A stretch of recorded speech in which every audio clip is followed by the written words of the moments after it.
Het jy al verby 'n silo gery en by jouself gewonder wat gebeur alles daar? Jy sien al die mense oggend in en saans uit, maar wat doen hulle regtig daar? Ek is Joe Stander, silo-bestuurder by Klokkelaan Silo vir OVK. Nou kom saam en ek wys jou 'n bietjie meer. Wanneer graan vir lewering by die opbergingsfasiliteit aankom, word verskeie monsters geneem.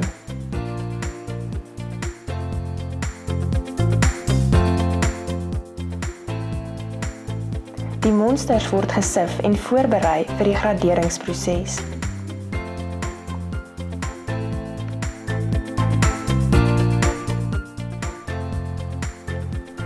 Die graanmonsters word dan deur die graangradeerder vir kwaliteit, voginhoud en onsuiverhede getoets.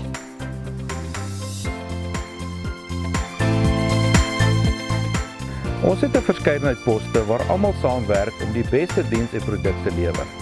Saam bestaan ons uit algemene werkers, operateurs, leerlinggraangradeerders, junior en senior graangradeerders, assistent silo-bestuurders en silo-bestuurders.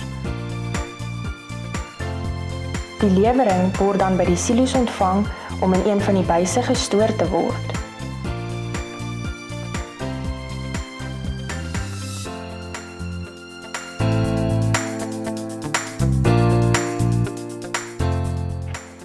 Die hart van die opbergingsfasiliteit word deur die silo-operateur beheer en hy is verantwoordelik dat nuwe lewering graan in die korrekte buis opland. Die beheerpaneel beheer 'n magtomkleppe en vervoerbande.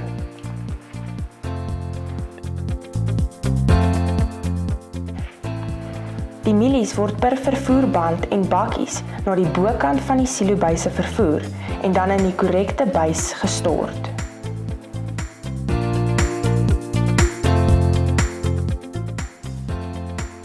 Die graan word dan met verskeie prosesse soos beroking en droging in die opbergingsfasiliteit gestoor tot dit bemark is.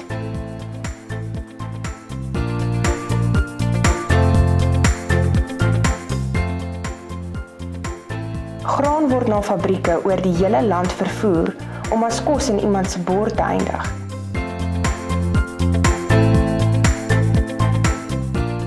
Die reis van die mielie is voltooi.